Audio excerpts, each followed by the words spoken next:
Hello everyone. Um, Welcome to the 7th GAIN webinar. As you know, GAIN stands for the Green Jobs Assessment Institutions Network, which has its interim secretariat at the ILO Green Jobs Program. My name is Adrián Rios, and as part of the GAIN secretariat, I am honored and happy to be facilitating this session today. Now, before we start, a brief note on logistics. So as you can see, there is a sort of a toolbar from GoToWebinar on the right-hand side of your screen, which has a section named questions. So please use that section to submit your questions, and please submit your questions at any time during the presentation. So there is no need to wait until the end. Submit your questions at any time during this session. Now, this being said, as you know, today's session is on the linkages between skills and the just transition. And going over our agenda very briefly, after my introduction, we will present the Green Jobs for a Greener Future report, which is a report that has been developed by the ILO, and later our panelists will give further detail on the report. We will basically go over the context, the methodology, and the policy implications. And after the presentation, we will have a 15-minute Q&A session when, as I mentioned, we will collect the questions and address them. So please, again, submit your questions at any time during this presentation using the question section in the toolbar that you will see at the right-hand side of your screen. And now, going over our panelists today, we are very honored to have experts in the field who are Olga and Guillermo, and who took a leading role in the development of the report that we'll be presenting today, as mentioned, named Green Skills for a Greener Future. First, we have Olga Striecka-Lina. Olga is Senior Skills and Employability Specialist at the ILO and has been working at the ILO Skills and Employability branch since 2008. Before joining the ILO, Olga worked for the European Union Center for the Development of Vocational Training as an expert on forecasting skills needs. And between 1996 and 2003, she was head of Czech National Observatory of Employment and Training in Prague. Olga holds postgraduate degrees in Economic and Social Sciences from the University of Manchester in the UK, in Society and Politics from the Central European University, and Social Anthropology from the Moscow State University. Together with Olga, Guillermo Montt will also be presenting the report. Guillermo is currently Social Protection Specialist at the ILO Santiago de Chile's office. Before moving to Chile, and since 2016, Guillermo was Senior Economist at the ILO Research Department and led very relevant research in the area of green jobs, such as the 2018 ILO World Employment and Social Outlook report named Greening with Jobs. Prior to joining the ILO, he worked for the OECD at the Directorate for Education and Skills and the Directorate for Employment, Labor, and Social Affairs. Guillermo holds a PhD in Sociology from the University of Notre Dame. Now, this being said, my brief introduction ends here, and I give the floor to the presenters. Thank you very much for your attention, and I hope you enjoy the session. So we kick off with the session, and this is all yours, Olga and Guillermo. Hello, everybody. Hope you hear me well. So good afternoon in Europe, good morning in America. So today we will present to you the outcomes of Skills for a Greener Future report. Actually, the report itself, trying to figure out what I pressed, sorry. So the report itself is not printed yet, the full report. We have published so far the conclusions for Skills for the Greener Future. What we are going to present to you, Guillermo and I, will be based mostly on the conclusions, but there is a little bit more detail also already added to the report. So you are actually the ones here the from the report, even if they're actually printed on paper. So the structure of this presentation will explain a little bit about current objectives and methods of the research we have undertaken here at ILO. Explain why we actually need to revisit the whole subject of Skills for the Greener Future. This is not the first round of research, it's the second round of research, looking a little bit into the context. We will then go into model scenarios and their results. This will be done by Guillermo. more, and then we'll look into skills implications and skills policy implications. Yeah, this one. There was quite a lot of success of the previous report, and then there was also a demand for the update because some time has passed. Of course, the context has changed quite a bit, and therefore we teamed again with the CDFO, with the Center for Development Vocational Training, but there was quite a lot more interest this time. So we managed to cover these 32 countries. I'm not going to name them. You see them on the map. And also what is different this time that we actually did not only produce qualitative analysis, but we also added on a quantitative element, which Guillermo will explain to you. So the research itself, of course, looked at the implications of the transitions on skills, but we also tried to, by adding the quantitative element, we tried also to understand what will be the scope which will be needed for reskilling and upskilling.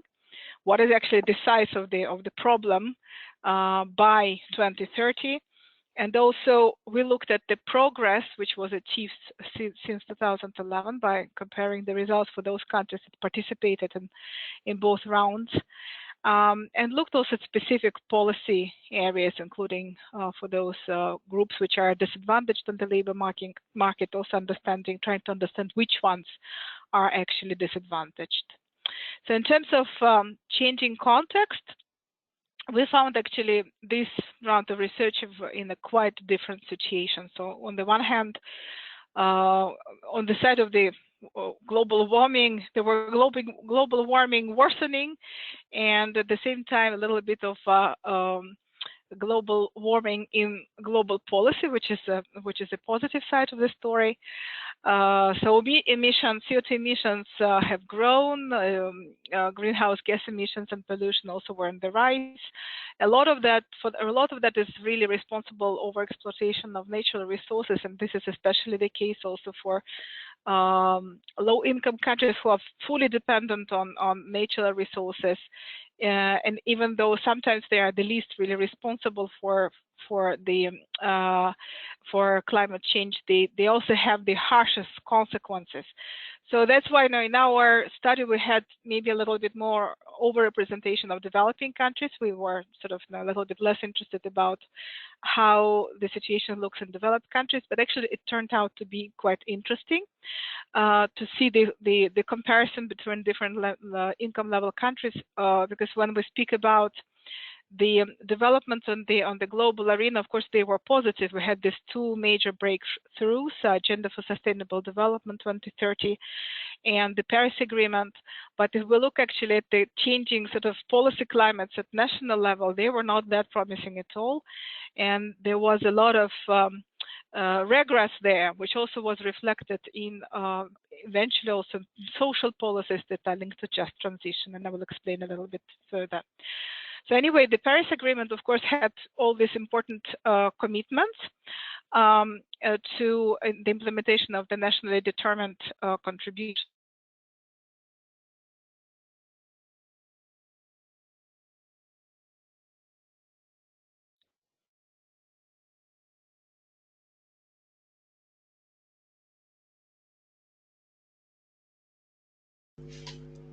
Hello? Seems that we've lost Olga.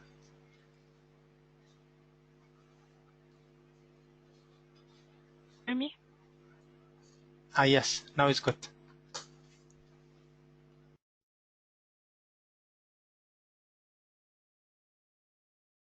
Could you please change the slide to indices, Adria?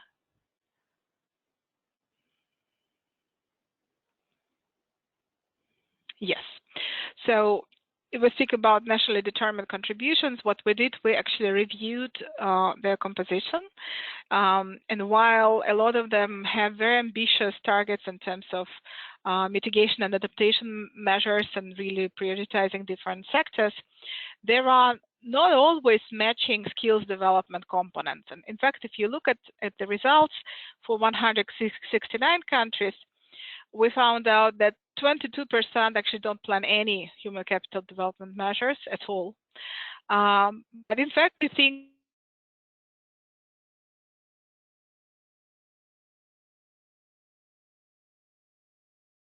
of skills development activities or human capital related activities they propose.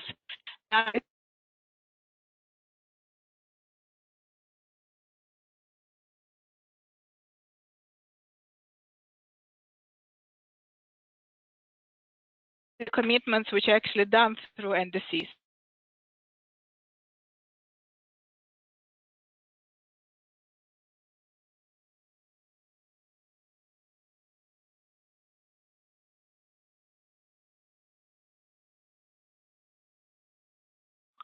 Okay, so it's actually less than 40% of NDCs have some kind of skills training activities which are related to their broader plans and their sectoral commitments.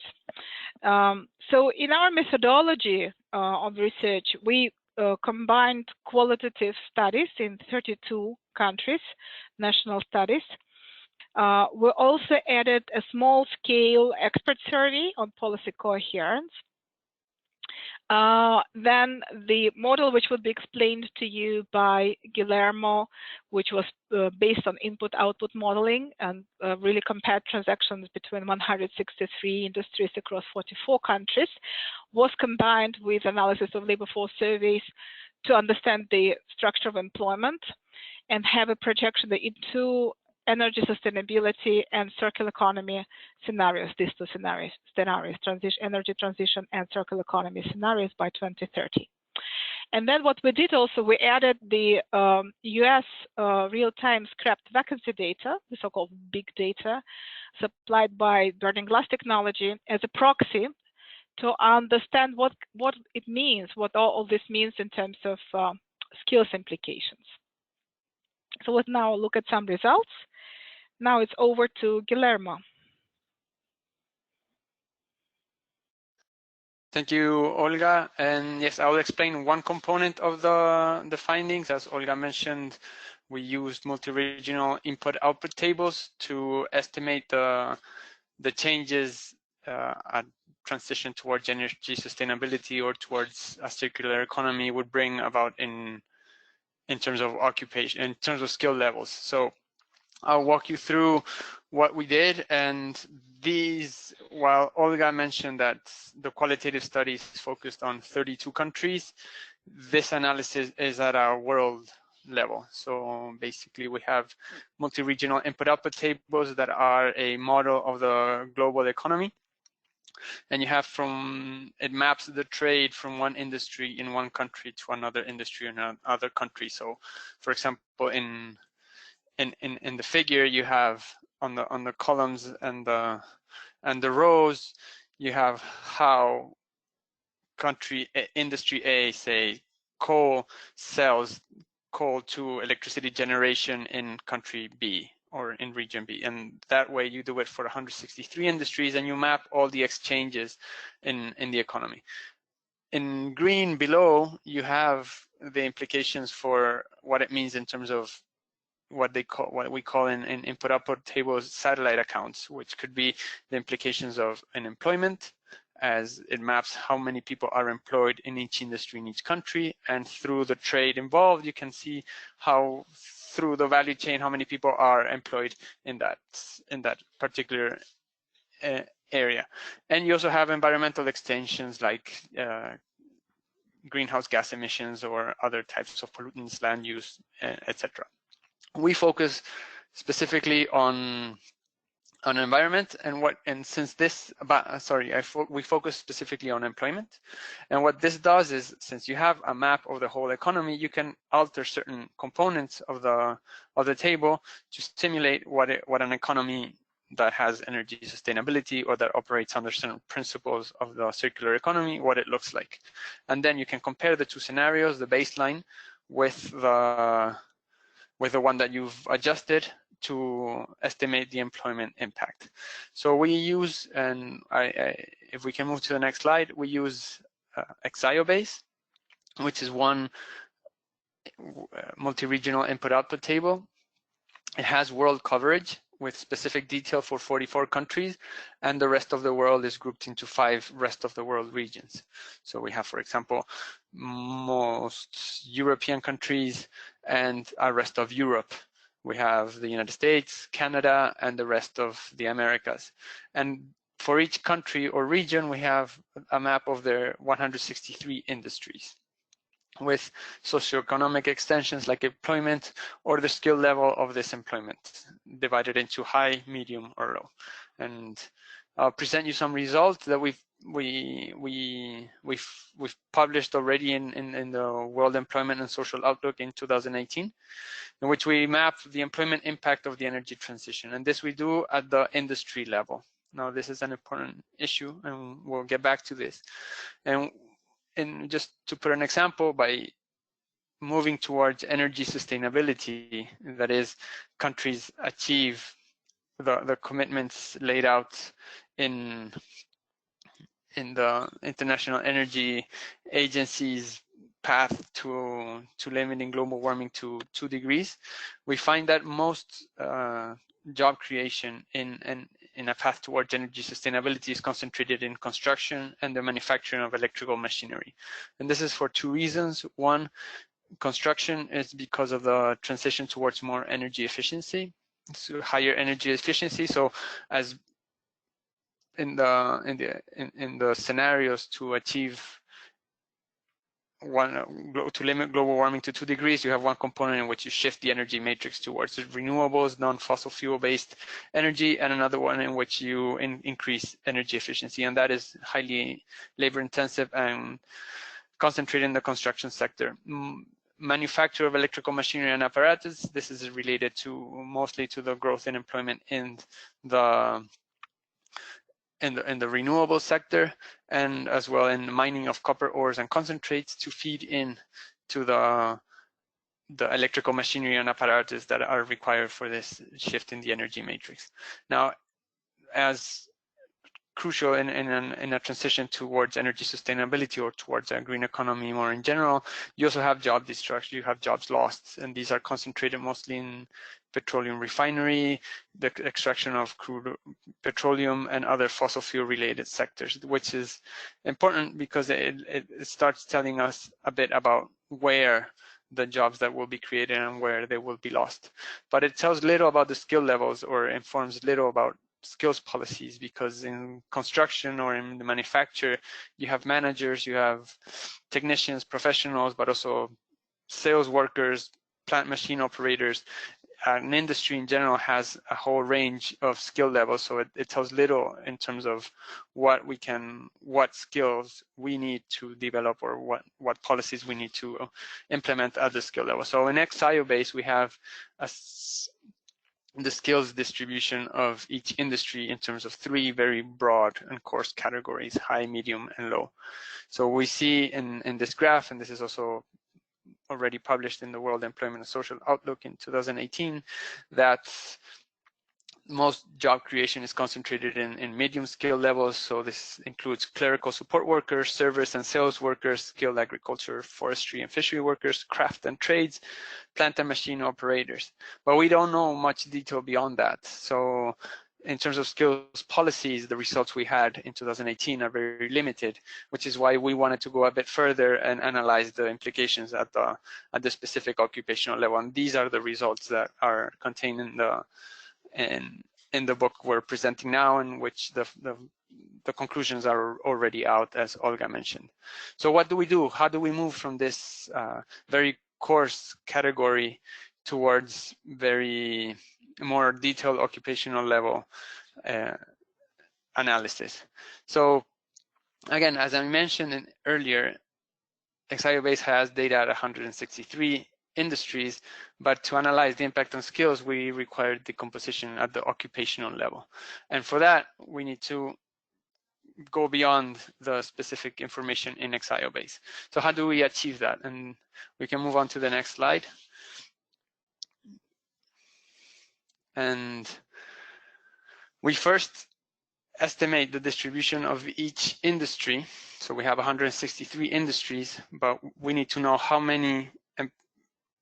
much of that employment is at different occupational categories, how many managers are there, how many professionals, and if they're professionals, well, what kind of professionals are in there. So for each occupation industry, we have a map using labor force surveys from around the world of what the typical industry looks like in terms of the occupations it has.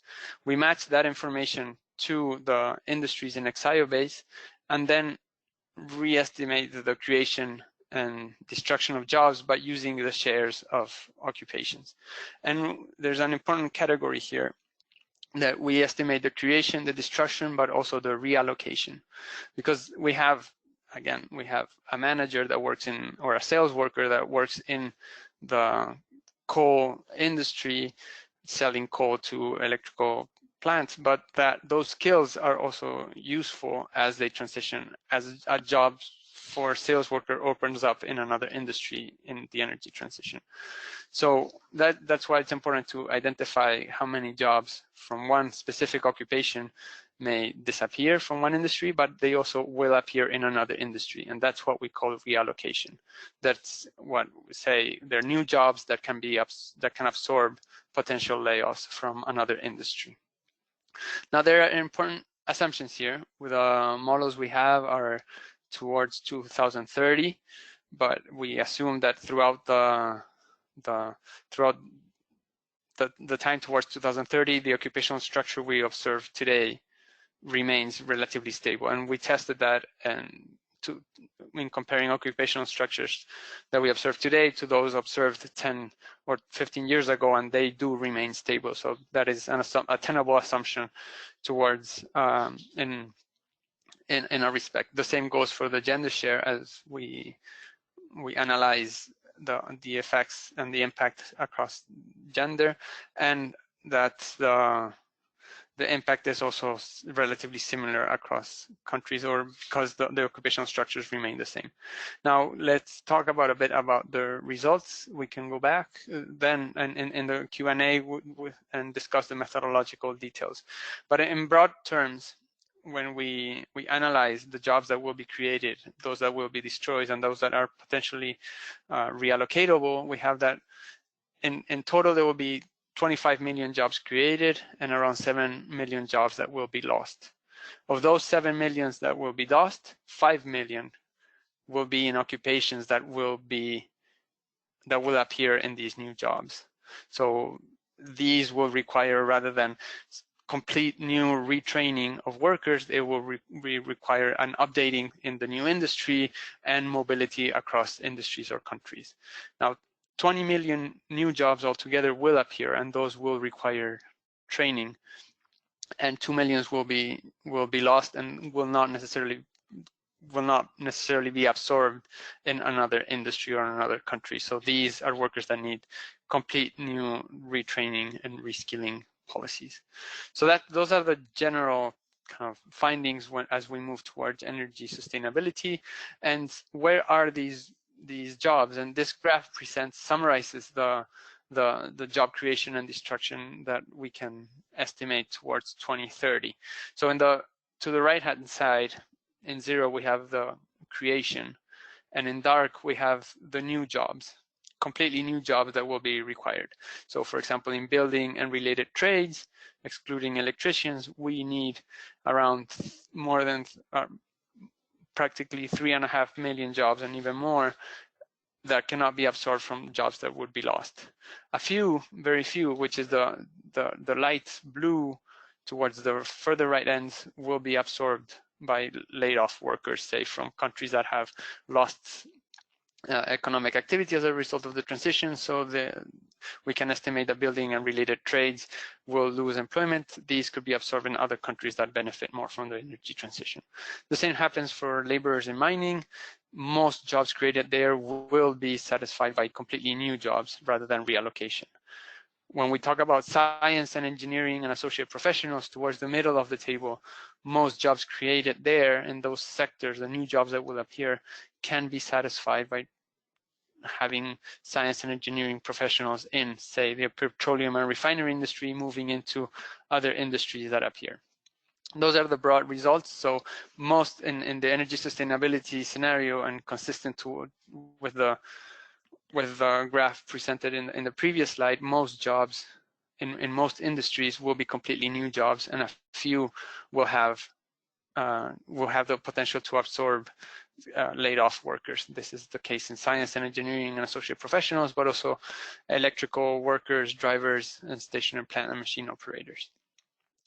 Then we also analyze another scenario, which is the circular economy scenario. For those that are not very familiar with the circular economy, it's, broadly speaking, and maybe in a caricaturesque terms, moving from a production system which is linear, in which we extract, produce, distribute, use, and dispose of, towards a circular one in which, by design or through recycling or through a better design of the product, they are built to last longer, to be repaired, rather than just disposed of in the trash. If we model certain aspects of the circular economy and use the findings that we had in the World Employment and Social Outlook and give this more occupational perspective to it, we find that most employment change in the circular economy scenario is about reallocation. So around 78 million new jobs will be created in a circular economy scenario as we move from the extraction and production towards the repair, reuse, and recycling of products, while 71 million jobs will be destroyed. So most movement will be movement in similar occupations towards different industries. A few jobs would be created that need complete new training, but the biggest skills challenge as we move to a circular economy is about moving workers that could be absorbed by in other industries that developed under the circular economy scenario. Now, which jobs are these? And if we move to the next slide, we can get a further glimpse. And here you see, if we compare the two figures, the most most jobs, and here the colors are inverted, so I apologize for the confusion. Most new jobs will potentially absorb laid off workers, and in this graph it's the dark blue to the right, where in most industries that is the case. So it involves practically retraining workers to move from the same occupation towards in a new industry or in a new country. And only in sales workers we find a very strong new jobs potential. The rest, most jobs are satisfied by absorbing laid off workers from other industries. Now, this is very important for policy implications because the circular economy scenario then requires very different policies than the energy sustainability scenario. And Olga will speak more about that later. I will have one more slide to show you, and is the gender implications in both scenarios. So in the top, we have the energy transition scenario. And in that, we estimate that most jobs created will be in occupations currently held by men. Now, that's not necessarily the case as we move on. And if we applied a gender perspective in this job creation, we can rebalance that job creation so that it is more equitable or across gender, or that it actually promotes employment among women. This is in the circular economy, and as you saw, most jobs created are in sales. There, the job change favors women a bit more than men, but again, this is not enough. Most movement is among occupations typically held by men, and it highlights that if we want to achieve and use this opportunity of job creation in the green economy to also promote gender equity in the workplace, we need to also incorporate the gender perspective in the just transition, so that it not just protects workers and provides the skills for them to transition into the job opportunities that appear, but also promotes gender equity more explicitly. And I leave the floor now to Olga, who will continue with the implications for the policy implications and provide more details about that.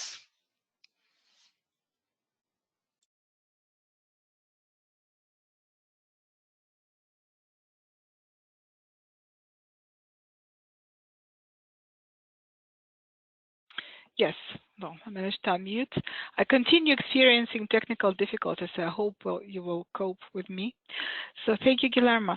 So in terms of skill levels, this is quite an interesting finding, also based still on modeling. In both scenarios, you can see that actually there will be job losses and job gains at all skill levels. But what is interesting that mostly there will be job gains at the middle skill level that may eventually compensate for some of that often discussed hollowing out middle effect as a result of technological transition, and also especially from advanced countries as a result also for offshoring of some jobs to developing countries. So that may compensate partially, but that also means that the skills implications, skills policies implications are quite different, and they would require quite different lengths of reskilling and upskilling interventions as per skill level. There's no time to go into detail really, but this is just to make a point. So in the next slide, I will just recap what Guillermo has been showing to you in this case for the energy transition scenario, just to explain what we added from the big data, where we used actually the US big data as a proxy, because we don't have big data for all countries, so we could really use the global big data. But just a little bit to understand what is happening here, especially for those occupations where there is a lot of change, and especially there are a lot of job losses.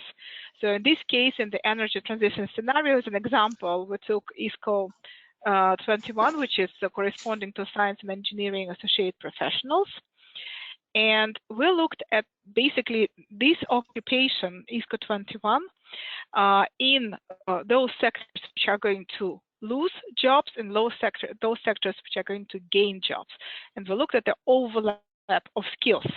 And the findings actually are quite interesting. Of course, this is not a surprise that a lot of those skills are the so-called soft, because they are portable, they're transferable skills, such as creativity, planning, customer handling, problem solving, communication, teamwork, collaboration. So these skills can be used by workers in those occupations that are losing, in the same occupation in the sectors which are losing jobs, and they can still deploy those skills in the growing sectors in the same occupation.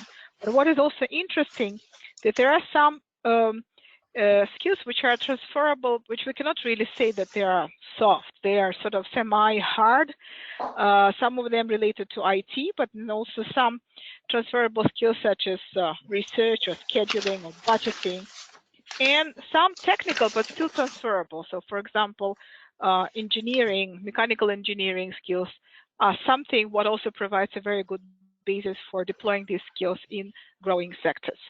And then we did another thing. We looked at the same science and technology occupation, ISCO 21, in this case, petroleum engineers, so those who are actually in danger of losing their jobs. And based on the big data, we calculated the paths, the job transition paths, which are based on a similarity score. It's a score which was developed by Burning Glass Technology for in their collaboration with the World Economic Forum, with the Boston Consulting Group. It was in the report a couple of years ago, and they basically used. Now we had the results of modeling. They had their own data, and we worked together with them to produce the results for these specific occupations where we know that there will be a job loss, to look into what the possible just transition paths are without a loss in salary. So basically, it is a similarity score which is based on the composition of those occupations by tasks and skills, and also looking at approximately the same wage level or higher. And you can see that petroleum engineers could be then could transition well into electronics engineers, marine engineers, water, wastewater engineers, which is actually comforting to know. But also implies perhaps some reskilling and upskilling. Also, what we did, we looked every scenario. We looked at every scenario and by skill level, high skill, medium skill, and low skill. And we looked at the top skills wanted, which appear through big data. And of course, a lot of them reappear, even across different skill levels. You can see that there is, for example, communication demanded under the energy sustainability scenario in high skill occupations, medium skill occupations, but low skill occupations as well. So problem solving similarly, but also there are again reappearing the so-called semi-technical skills such as sales and marketing, which also provide a very good ground for applicability across skill level and across different occupations. So that is actually quite telling in terms of what kind of skills could be developed as a foundation, which provides a good security for workers to transition. And then we did a similar exercise for the circular economy scenario. You can see here we had a concern about laborers and mining, because you see there will be a lot of jobs destroyed and only some of them relocatable. So what is going to happen to these type of workers? First, again, we looked at the overlap of skills in this occupation between the sectors which are losing. This is in the next slide. In the sectors which are going to lose jobs and in the sectors which are going to gain jobs. And again, the situation is similar. Of course, some of those skills are self-transferable, such as organizational skills or customer handling or communication. But here, actually, under this scenario, specifically also for lower skill level, because it's one of elementary occupations, we see a lot of more sort of technical or job-specific tasks which reappear, and also the requirement to know specific industries. So here in this case, we have knowledge of retail industry, but also physical abilities, material handling equipment, which are, again, semi-job specific, but still transferable. And then we also looked into similarity scores for this low skill occupation, trying to understand, are they, because this is a low skill occupation, are they disadvantaged? Will there be any transitional paths possible for them? And yes, they are possible as well. So in this case, you can see there are quite a bit, like rail track laying, maintenance equipment, pipe laying, plumbers, pipe fitters. But of course, this all actually assumes some level of reskilling. And a similar situation also when we looked at the composition by skill level, top skills wanted in the circular economy scenario. You can see that also under this scenario, there are quite a lot of repeating soft skills, such as customer handling or communication, but there are also many more specific skills for the level in this case. So for example, for high skill, you can see budgeting, but it won't appear actually in other skill levels, or plumbing in medium skill levels. So this is actually quite different result for these scenarios compared to the energy transition scenario. What is interesting, however, that the results from the analysis of modeling and the added big data are actually quite similar with the results of the qualitative research which we did in these 32 countries, where we came up with also a list of core employability skills, which is essential for the just transition. They are explained quite in detail here, but of course they are starting from environmental awareness and knowledge of environmental protection, but also adaptability and transferability skills, which also allow to apply, deploy new technologies and processes, teamwork, also resilience, which is basically a new skill which appeared in this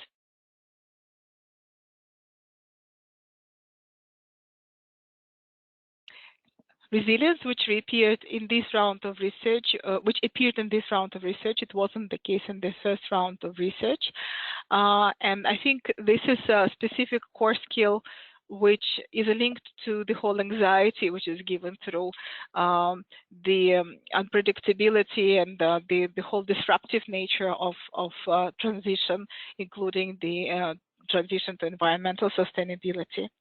Also communication, negotiation skills, entrepreneurial skills to seize the opportunities, to deploy low carbon technologies and go into the environmental mitigation adaptation projects. Occupation safety and health, analytical skills, coordination, management, business skills, Innovation skills, of course, are very important as well, because they allow to identify new opportunities and develop new strategies for the green transition. Marketing skills, which all resembles all that set of skills of customer handling, sales, and marketing, which also appeared so vividly through the analysis of big data. Consulting skills to advise consumers to apply new green solutions. Networking skills, and of course, again, strategic and leadership skills, which also proved very important in the previous round of research in 2010-11, and they came up again very strongly in this round, because these are the ones that enable policymakers and business leaders to actually implement the transition. And then, of course, from the qualitative research, we had the whole range of examples of good practices and what countries actually do in order to meet the whole challenge of transition to environmental sustainability in terms of greening, vocational education, and training. And these are sort of the types of measures which we identified. Many countries take the initiative to adapt and update their occupational and competency standards and existing qualification systems. And this is the case of Estonia, Ghana, India, Indonesia, Republic of Korea, Philippines, and Thailand.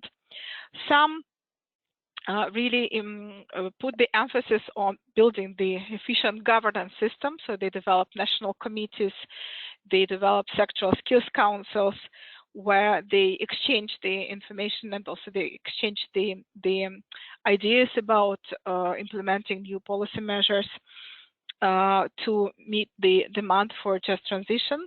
And this is the case of Australia, Republic of Korea, Kyrgyzstan, Mauritius, Montenegro, Thailand, and UAE. Of course, these measures, they are not excluding each other. There could be countries that implemented all of them.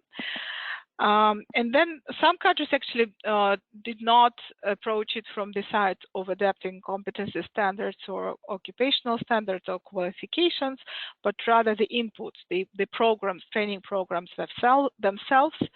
And this was the case in Barbados, Germany, Kyrgyzstan, Philippines, and Spain.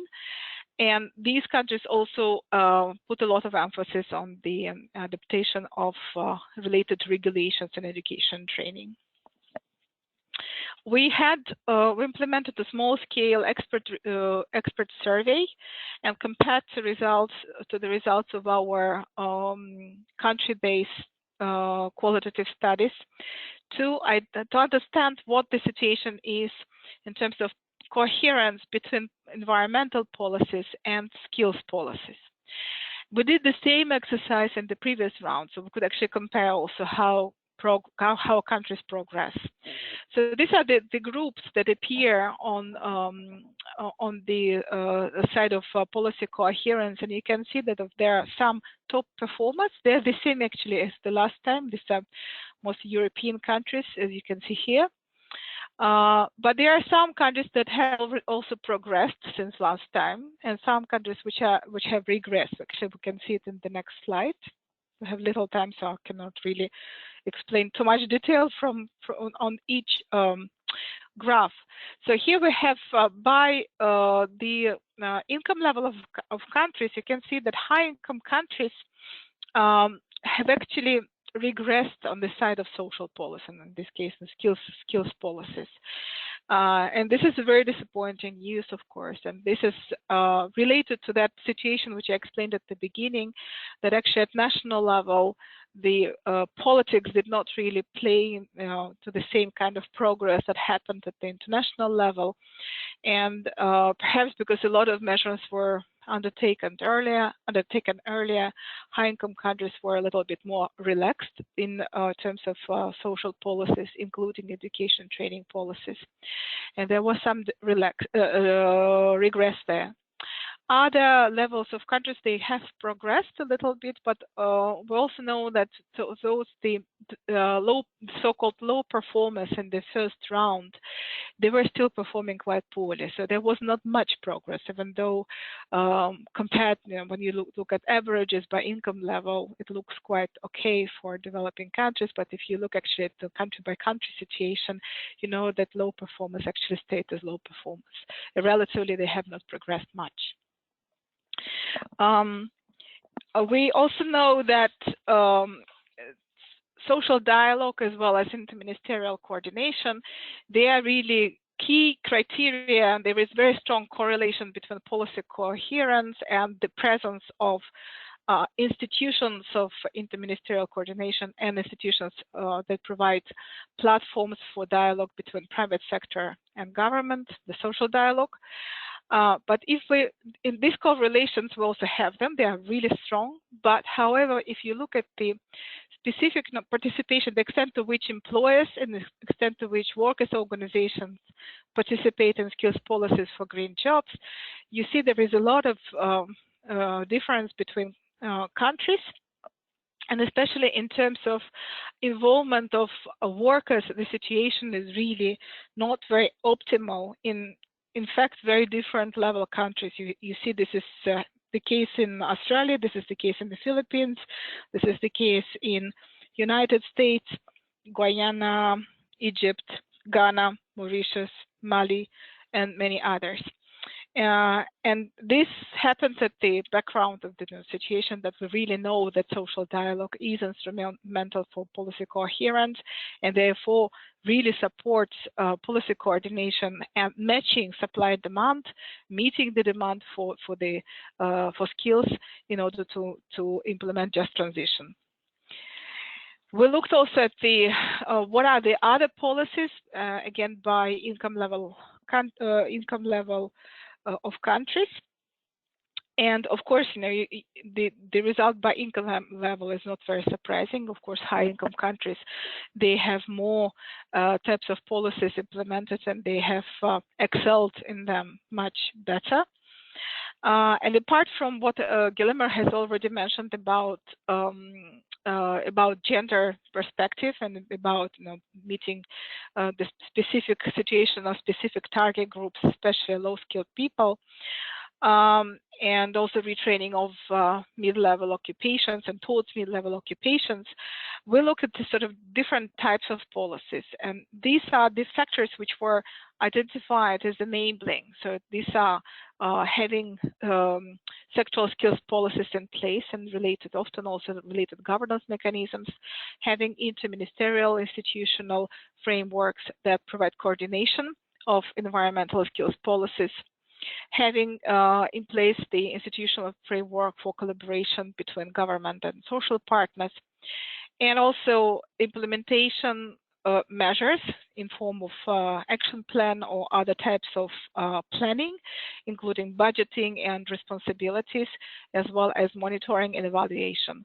What is concerning, of course, a lot is that the implementation of policies and their monitoring and evaluation is at the very suboptimal level in all income level of countries. You can see that even for advanced countries. So basically, what it says that a lot actually remains on paper or even within institutions which are created, but it doesn't really get to the implementation.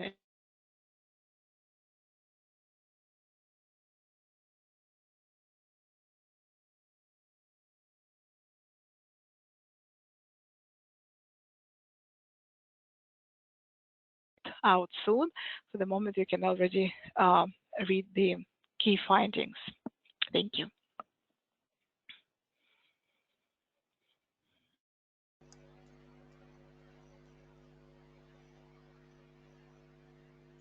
Thank you very much, Olga and Guillermo, for this very insightful presentation, and I hope that the audience has enjoyed. I've seen that we already have many questions, so now we'll try to answer as many questions as possible.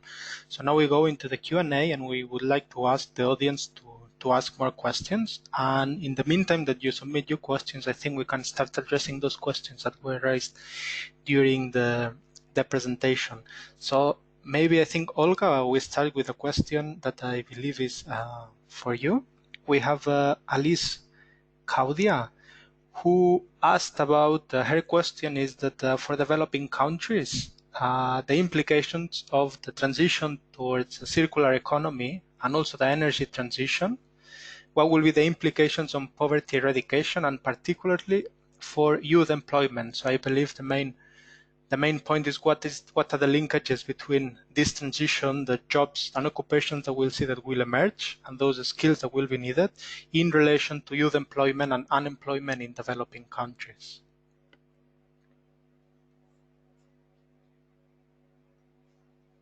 Wait. Now. Now I'm muted here. We haven't really run the results by just comparing developing. So it would be a bit hard to generalize for all developing countries, also because the situation there is actually quite different.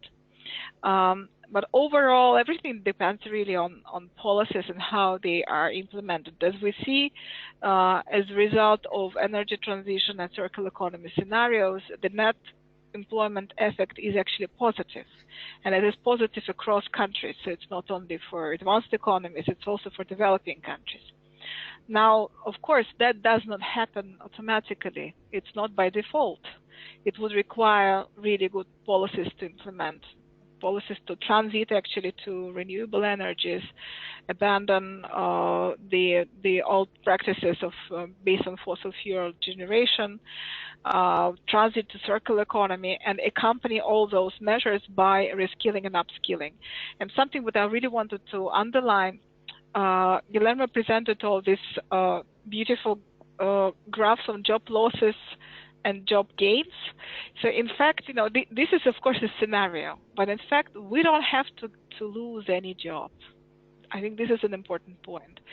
Then you saw, for example, for the circular economy scenario, you saw the growth, which was calculated for sales occupations.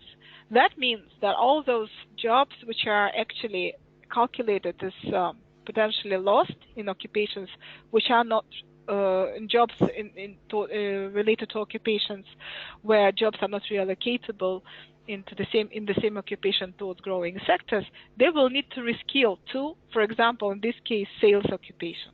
So just the size of the question, which would require really good policies implementation. And another point which I would like to make, of course, youth employment is a huge problem everywhere in the world. Youth employment rates are usually 2 or 3 times higher than average unemployment rates throughout the world. But what is also important that youth are very attracted by meaningful jobs, and green jobs are actually meaningful jobs for them. They would like to have these jobs. They are really interested. They are very motivated. So by actually implementing these policies, we create more opportunities for youth as well. But of course, again, not by default. We need to train and retrain youth or all the workers depending on the demography in the country. That will be different between among different countries. But the efficient policies can help to reap the benefits of those employment potentials under both scenarios in this case. Okay, thank you very much for this answer. Now we turn to methodological insights. So Guillermo, a couple of questions for you. I think, yeah. There is Chris Biner who asked whether the data of the report is available, and I guess what are the data requirements and to what extent we can get this data also from Exiobase. And there was a follow-up question on whether there are alternatives to Exiobase that we can use in terms of data and also in terms of methodologies, I guess other non-input-output analysis methodologies, which I guess you had considered before developing the report. Yes, thanks. That's a very pertinent question. The data is available, so Exiobase is freely available. You can download it. I think the website is www.exiobase.eu. It's a EU-funded project, and it's not proprietary. We contacted the researchers and collaborated with them, but as far as I understand, the data is available. Input output tables require a certain technical knowledge to analyze, but having that, there's no obstacle to using it. The data in which we summarize for which we get the occupational structures is also freely available. So we use the labor force surveys that are brought by the ILO and put in the ILO repository, data repository. So those data sets are also available. The code that and what's interesting there is that the labor force surveys are all coded in the same way. So it's a work that the ILO statistics department does, brings together all the labor force surveys and puts them in the same format so that they're easy to analyze in a comparative level. Those are also freely available. I'm happy to share those, the links. If you can write me directly, and I'm happy to provide those. So alternatives to Exaiobase, yes, there are about 5 international input-output tables that are multi-regional in scope and map kind of this whole economy scenario. We chose Exaiobase because of the detail it has on employment and the coverage it has at the regional level. So others are EORA, the WIOD, the World Input Output data set. There's the OECD inter-country input-output table, and those are alternatives if you want to focus on specific countries or specific regions. They also don't have as much, tend to have less detail at the industry level. So there's pros and cons of using the other ones, and you're happy to use them. I know some similar work to the one we presented, not at the skill level, but to employment implication has been done using WIOD, and it's also possible with the OECD data set as well. So that is certainly possible. There are alternatives. We chose Exaiobase because it met our requirements to have broad industry coverage and regional and separation of the rest of the world at more than just one region. But I'm happy to discuss these issues as well. And there's also alternatives in terms of going beyond input-output tables and using general equilibrium models, and that is also a choice.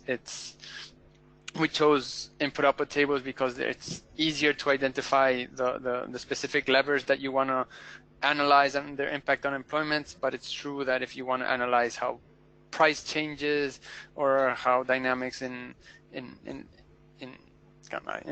price dynamics alter this whole scenario, it's better to use other methodologies like general equilibrium models, but which have their disadvantage because it's less clear where the changes lie and what the policy levers you need to achieve a certain outcome. So it's up for discussion. This is one choice. We are very clear on why, and I'm very satisfied with the choice we made, but depending on the research objectives, there may be other ones that are advisable. Thank you. Olga and Guillermo, while we're approaching the end of the session, I'm wondering if you have 5 more minutes to do one more round of questions. Since we have almost 100 attendees, it would be, I think, there is interest. So certainly, one more question, Olga. Herip Blanco is asking what to do in the circular economy scenario where we have a 7 million job loss in the mining and construction sector. So I guess the question is one very specific on this sector and in this scenario, right? So circular economy scenario, have one specific sector that will see a major job loss. Is there any, I guess, specific policies or recommendations that you could give to address very specific job losses that are very large in their scale, as in this case with mining and construction in the circular economy scenario? Yeah, of course, it's a $1 million question, really, because at the end of the day, it's all about pacing and about the combination of policy mix that provides social protection floors for people so that they can while they lose their job, they still do not lose their income, plus some retraining measures for those people who would like still to be in employment. Mining sector, for example, has been losing jobs for some decades already in European countries. And of course, in Europe, the advantage is that there are social protection laws that people could go into retirement, they could sustain some partial compensation income, and they could retrain if they wanted to. But of course, for this, you still need job creation measures so that you retrain towards jobs. So still you need to implement the policies on the green transition, and at the same time also attract investments for greener industries. But pacing, I think, is a crucial subject, because of course this is not the kind of a measure you can implement from overnight, from day to day. That would be too difficult for government, that would be too difficult for the economy, and also the social cost would be so high that it would be really difficult to absorb for any social mechanism. Of course, European countries, these are advanced economies, and there is this relatively low level of informality. The taxation mechanisms work, and they basically have the economic means to support this transition. So, which means that also in developing countries that may undergo potentially similar kind of measures, be it Philippines, be it South Africa, or other countries where mining is a big source of jobs, and may also cause a lot of job losses. They also will need to move more to formality.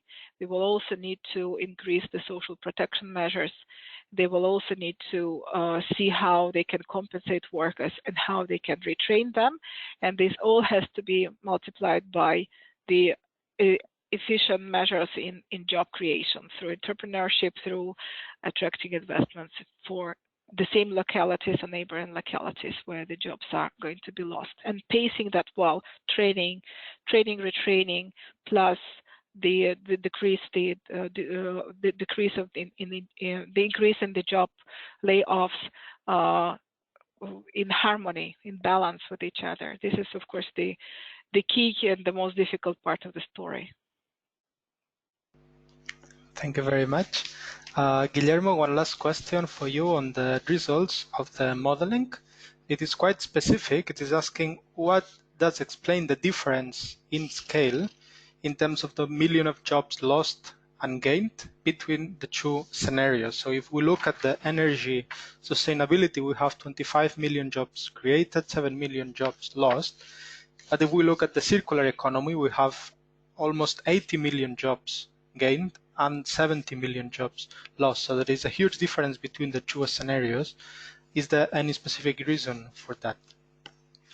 The reason, yes, that is an important remark, and it puts a bit the results for the energy scenario in perspective, that at the whole world scale, we're not talking about we're talking about jobs and people and jobs that would be lost and would need to be retrained, but it's not a debacle in terms of job losses as it's portrayed in some areas. So it puts it into perspective. And yes, the circular economy scenario involves much more movement because it touches upon industries that are much more labor intensive than in the energy scenario.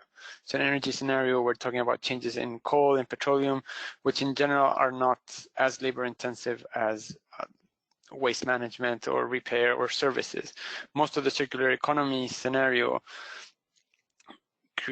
creates jobs in repair and recycling, in issues that require much more human labor than is the case in the energy sustainability. So it's all about the labor intensities of the industries that are affected, just to put it very technically and to the point. That's the issue. That doesn't solve the fact that we need policies in both scenarios, and even when we expect small scale changes politically, they might be very, very important, which is why the ILO has developed this just transition framework to coordinate the policy responses, which apply to mining, but also to any industry that loses jobs, in terms of social protection, in terms of dialogue, anticipating skills, in terms of the economic opportunities that should be created, the industrial policy development, etc., and a whole policy framework to assist industries that will lose out and transition into new sectors and take advantage of the skills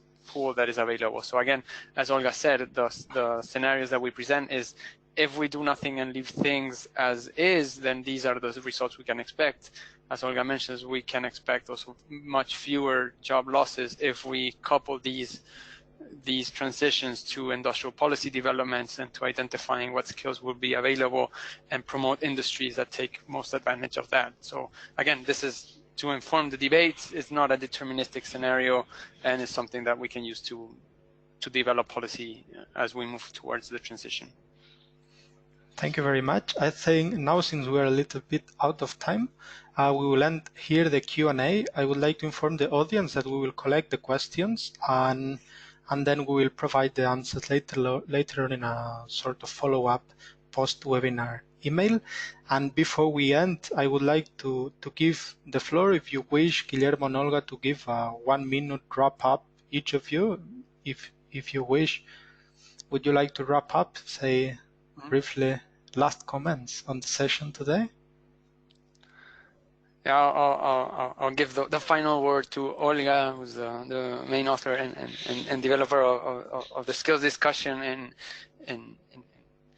in the Just Transition. But basically, just to highlight the importance of these issues, skills, but also social protection and industrial development, because as we found in the energy transition or in the circular economy, the technical possibilities are there. The issues are now social political. So we need to develop these changes towards a green economy with the solutions to solve the fears and the problems that will arise in terms of job losses and well-being. So having this broader framework and this discussion allows us to be a player and advance the transition right there where the obstacles are, which is right now are mostly social political.